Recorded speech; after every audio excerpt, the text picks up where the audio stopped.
Y es que esa información se transmite como si fuera un mensaje codificado verbalmente, que luego el cerebro se encarga de descodificar y almacenar. ¿Dónde se almacena? Esa es una de las preguntas inconclusas en la neurociencia, y de hecho, ¿cómo se almacena? Sí, nos dicen no, que se almacena en el hipocampo, o que se almacena en el lóbulo temporal, o que la corteza prefrontal. Nos dicen una serie de regiones cerebrales y dicen, ahí está. Mire, ahí está la información.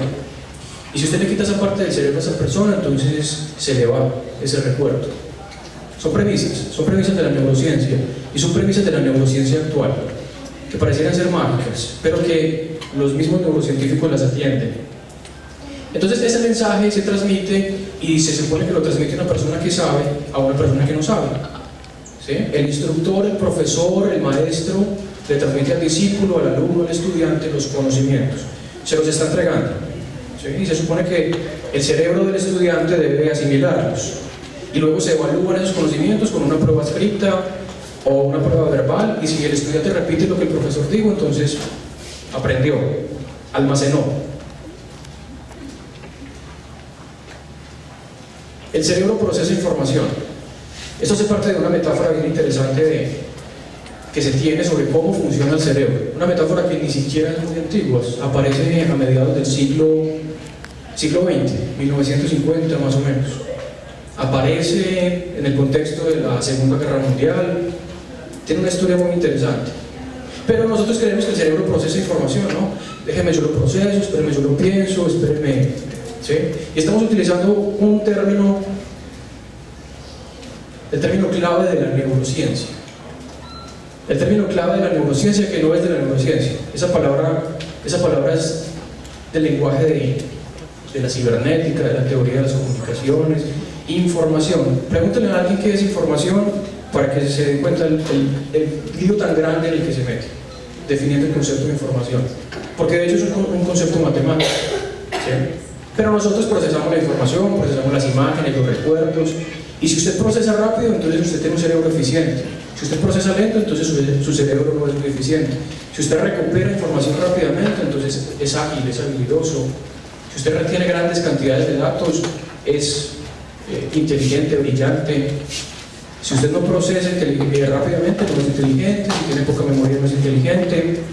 En fin, el cuerpo responde al cerebro, es decir, el cuerpo es la consecuencia. Después de que el cerebro procesa, el cerebro almacena, usted utiliza su cuerpo como si fuera un instrumento. Entonces usted sabe que el cepillo de dientes se utiliza para cepillarse los dientes, y usted coge el cepillo de dientes y se cepilla los dientes porque sabe, la información la tiene en el cerebro. Es bien interesante porque hay unos casos, se llaman apraxias ideomotoras. Son pacientes que tienen lesiones cerebrales y a partir de la lesión cerebral tienen la idea, pero no saben qué hacer con ella. Entonces usted le entrega un cepillo de dientes y él le dice, mire, el paciente le dice, esto es un cepillo de dientes, se debe tomar de esta forma, así de esta forma, y se utiliza para cepillarse los dientes. Y el neuropsicólogo le dice, ok, cepíllese los dientes. Y él simplemente se queda mirando el cepillo de dientes y le dice, no puedo hacerlo. O sea, hay una disociación entre la idea y la ejecución. Ese es el síndrome del estudiante universitario. ¿Sí?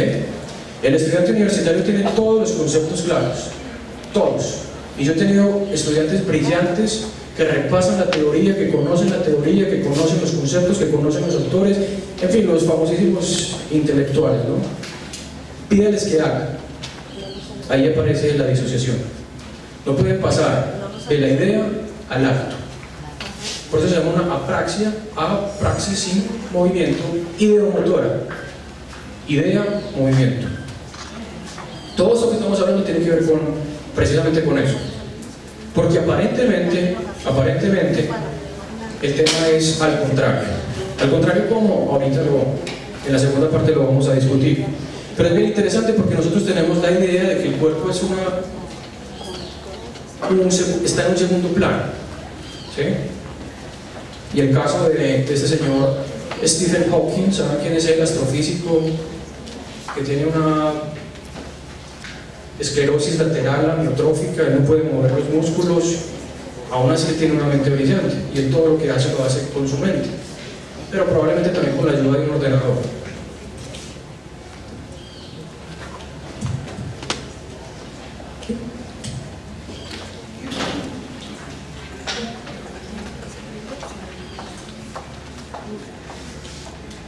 Esta tesis, esta premisa fundamental es bien interesante. El comportamiento está controlado por el pensamiento.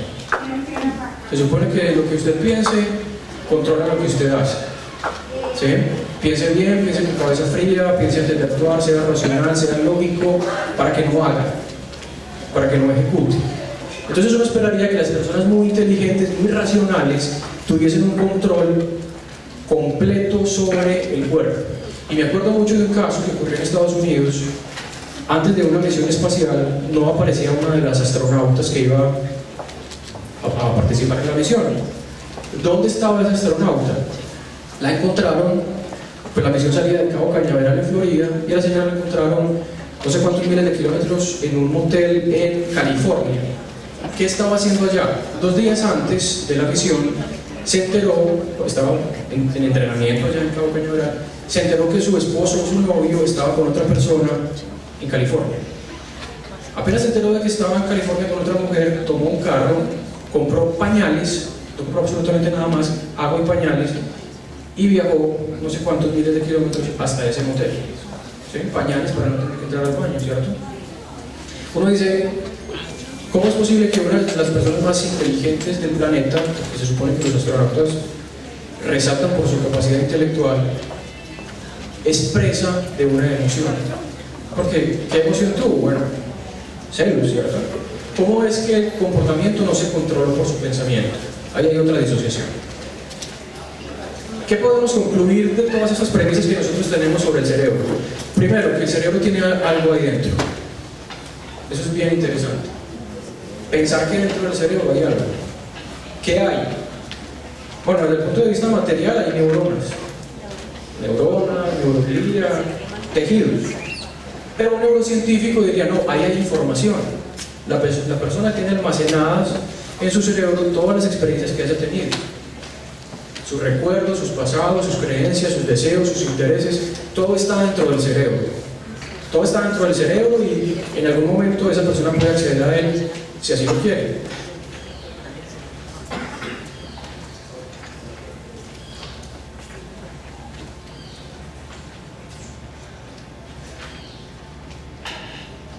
Esta pues hace parte de lo que decía inicialmente. El cerebro recibe datos del mundo. El cerebro está conectado al mundo a partir de los sentidos.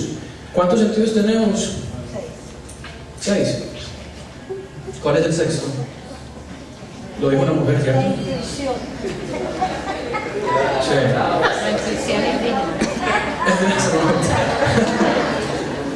Sí, no, y de hecho ese sexto sentido que llaman intuición no es solo femenina.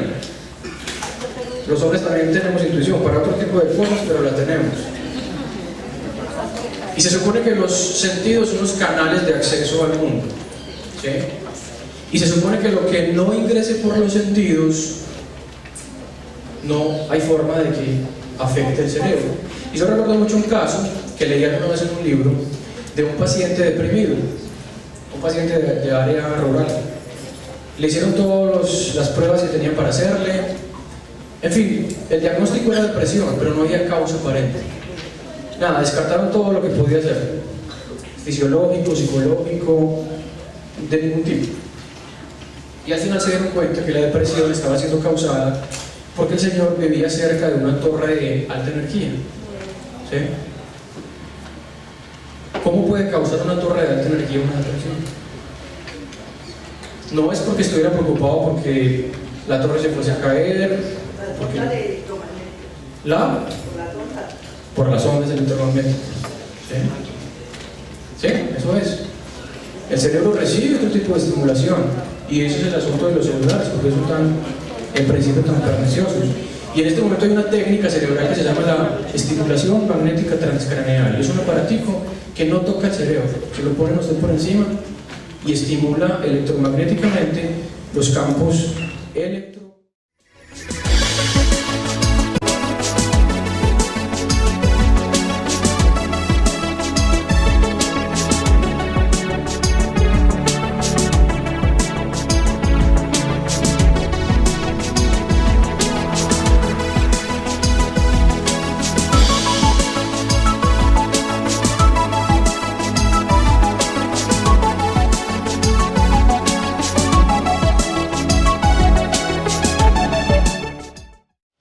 Y uno se pregunta por qué es exitosa.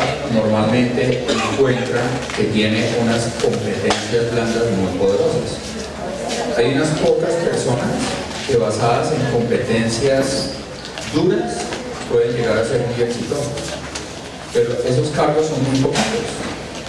Vamos a pensar en un abogado que tiene unas competencias duras, fuertísimas en conocimiento de la legislación, pero resulta que si ese abogado no tiene formación de redes, como lo que estamos viendo acá en el piso, probablemente no puede hacer una serie de gestiones y una serie de actividades para las cuales las redes le son útiles.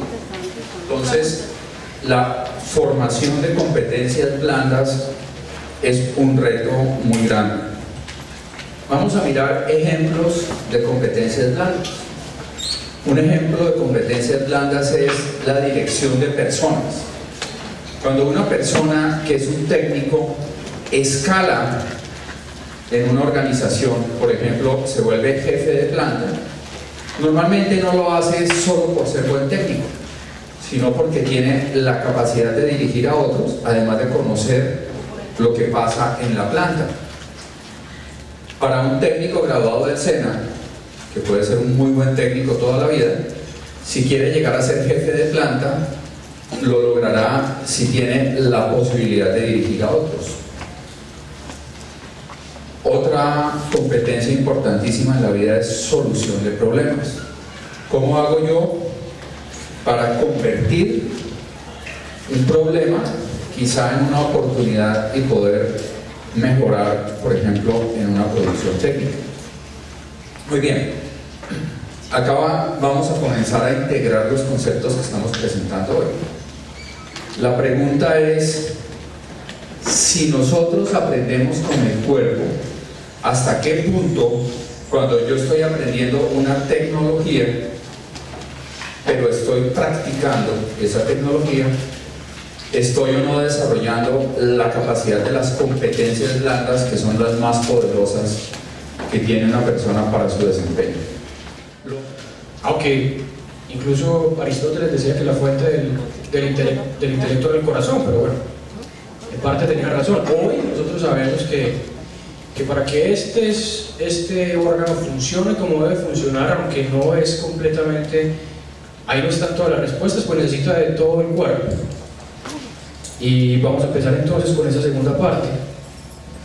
Es una verdad más amplia el hecho de que el cerebro lo necesitamos para hacer lo que somos, para pensar lo que pensamos, para tomar decisiones, para razonar, pero hay algo mucho más amplio ahí, y es el hecho de que no es solamente el cerebro lo que nos va a proporcionar las respuestas. El cerebro va a ser parte de un cuerpo, y de hecho cuando uno revisa cómo evolucionaron los cerebros, ¿sí?, los cerebros de otros organismos, pues esos cerebros evolucionaron en movimiento. Entonces la idea de que el cerebro puede funcionar sentado, cuando uno está sentado frente a un ordenador, o tratando de encontrar respuestas simple y llanamente con el ejercicio de la razón, pensando un problema matemático, cómo tener una idea creativa para sacar de un lío a una empresa, que solo hay que ejercitar el cerebro y que simple y llanamente la creatividad va a aparecer como una luz mágica, es en cierta medida falso. El eureka de Aristóteles, el eureka de Arquímedes y el eureka también de Einstein, cuando Einstein tenía verdaderos problemas, él dejaba el papel y dejaba el lápiz y se concentraba en tocar violín. Einstein fue un violinista, y él en una de sus mejores biografías cuenta que los grandes problemas las grandes preguntas de la física se las planteó Einstein no cuando estaba ejercitando la razón, sino simple y llanamente cuando estaba viviendo. Es decir, en la interacción con el entorno, en la interacción con su violín, en la interacción con los objetos del mundo, él le aparecían las preguntas. Entonces es bien interesante porque nosotros pensamos que lo que necesitamos hacer es procesar, pensar, cerramos los ojos, hacemos un esfuerzo, tratamos de utilizar al máximo nuestro cerebro, pero realmente si nosotros queremos utilizar nuestro cerebro, lo que tenemos que hacer es, como decía la parte inicial de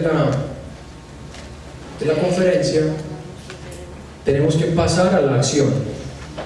La acción es fundamental. Y de hecho una de las verdades más interesantes de la neurociencia actual es que primero está la acción y después está el pensamiento. Las verdades anteriores que se les presenté en la primera parte decían, no, usted concéntrese en pensar, que luego su cuerpo le va a responder porque es una consecuencia lógica. Entonces piense en no fumar, concéntrese en lo pernicioso que es el cigarrillo, concéntrese y al final usted no va a querer fumar. Eso no es cierto. Y aparece una verdad de perogrullo. ¿Qué es una verdad de perogrullo? Algo que es evidente. Y le dicen a usted, ¿cómo dejo de fumar? Y la respuesta es, si usted quiere dejar de fumar, entonces lo primero que tiene que hacer es dejar de fumar. ¿Sí? Y aparece la pregunta, pero eso es absurdo, ¿no? Incluso suena un poco tautológico. Tengo que dejar de hacer algo dejándolo de hacer. ¿Eso se puede hacer? Sí, sí se puede hacer. Y es una de las esencias actuales de cómo transformar el pensamiento, cómo transformar la mente. Ahorita capacidad de mover el ser humano, no sé, yo tengo entendido que antes cruzaba el 5% y eso le daba la capacidad de ser una persona inteligente. Y creo que es verdad que él tiene guardado el cerebro de la memoria. Sí, el cerebro de Einstein, después de que él murió, lo dividieron, lo fraccionaron y está en diferentes laboratorios en diferentes partes del mundo. ¿Sí? Cuando uno dice que está utilizando solo el 5% de la capacidad cerebral, es porque conoce cuál es el 100%, ¿no? Y nosotros no conocemos cuál es el 100% de la capacidad cerebral, o sea que la respuesta es no. También he escuchado que decía que Jesucristo utilizaba solo el 10% o algo así. Decir eso es como saber que uno sabe cuál es el 100% y no sabemos cuáles son las potencias reales del sistema nervioso. ¿Sí? Teniendo en cuenta que el cerebro es un órgano que almacena información, y con el concepto de herencia, ¿qué estudios o qué se sabe al respecto de que también heredemos toda la información de nuestros padres? Es un tema muy interesante. Eso es lo que se llama la memoria filogenética, el inconsciente colectivo, memoria transpersonal. Es un tema muy interesante. Yo te podría recomendar un autor que se llama Rupert Sheldrake, es un científico de Cambridge, en Inglaterra, y él tiene una tesis de eso, de que uno puede recordar incluso sucesos que nunca ha vivido, porque la memoria no está acá, sino que hace parte de lo que él llama unas resonancias mórficas que están ahí, o campos mórficos que están en el ambiente, y que si tú te sintonizas con esos campos, puedes recordar o vivir sucesos que tú no has vivido, pero simplemente tienes la capacidad de conectarte con un suceso que está ahí. Es caso que sí salió en televisión de una foto que parece que fue Suiza diciendo que salió en coma y entonces empezó a hablar otro idioma. Y hicieron un estudio y era el idioma de sus abuelos. galés, ¿no? Entonces sí, cierto modo, por lo que dice Germán, puede haber. Y la explicación era esa, que había una memoria que venía como heredada, que exacto cuando salió el coma, por eso evidenció esta parte. Sí, lo que pasa es que el tema es muy complicado porque hay personas que afirman que uno no olvida nada de lo que vive, ¿cierto? Eso no se sabe, realmente no se sabe. Las capacidades de memoria, los tipos de memoria fantásticos se han comentado muy pocas veces. Un solo caso de memoria sensacional de una persona que no olvida absolutamente nada fue documentado por un neurocientífico ruso, Alexander Romanovich, pero es muy complicado. Posiblemente este señor en algún momento de su vida efectivamente estuvo expuesto a ese idioma y tuvo que haber aprendido de alguna manera. Esa sería la explicación natural. No son una capacidad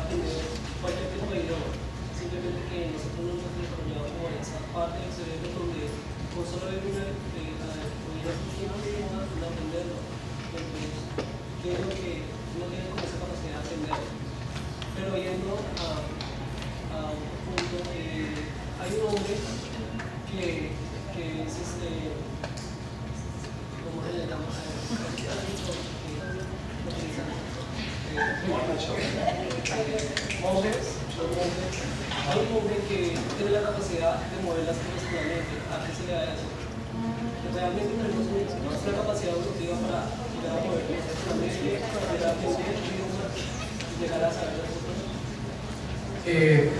Miren, los fenómenos de telepatía, telequinesis, precognición y esos temas,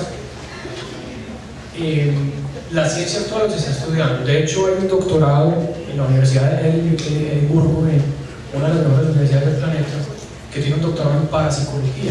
¿Sí? Uno inmediatamente se pregunta qué están estudiando, ¿no? ¿Qué están estudiando de ellos? Y para que sea una universidad inglesa, una de las mejores universidades del planeta, con un doctorado en parapsicología, es porque esos temas se pueden estudiar seriamente. Yo vi un caso de un monje que podía controlar el comportamiento animal con el movimiento de la mano. ¿Sí? Eso se documentó.